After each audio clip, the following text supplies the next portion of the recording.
ఒక cinema publicity campaign చేయడానికి రకరకాల కొత్త కొత్త ప్రక్రియలు చేసి మనం ఆడియన్స్ రీచ్ అవ్వచ్చు.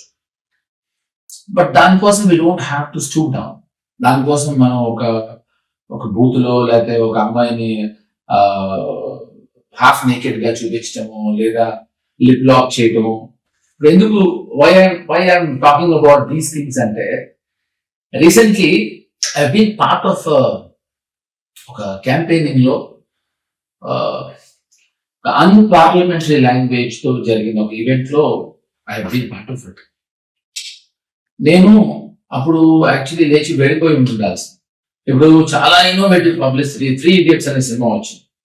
ఆ సినిమాకి సౌరవ్ గాంగులీ మన ఇండియన్ కెప్టెన్ పోలీసులు కంప్లైంట్ ఇచ్చాడు. ఎందుకంటే రోజు ఒకడు వచ్చి ముష్టివాళ్ళ గడ్డం పెట్టుకుని రోజు సౌరవ్ గాంగులీ ఇంటిని చూస్తూ కూర్చుని ఏదో ఇలా బైనాక్యులర్స్ దగ్గర చూస్తున్నాడు. పోలీసులు వచ్చి తీసుకెళ్తా ఉంటే మొత్తం అంతా మీడియా అంతా వచ్చారు. ఏంటో మామూలుగా ఒక ముష్టివాడు ఎత్తుకెళ్తూ ఉంటాయి, ఎందుకంటే ముష్టివాడు ఎవరు కాదు, ఆమీర్ ఖాన్. సో ఒక 4 రోజులు అతను గెటప్ వేసుకుని అందరినీ అటెన్షన్ గ్యాదర్ చేసి గార్నర్ చేసి, సో ఇదో innovative publicity. Something like this మనం కొంచెం కొంచెం బుర్రని కొంచెం అయినా ఆలోచిస్తే I think it will work.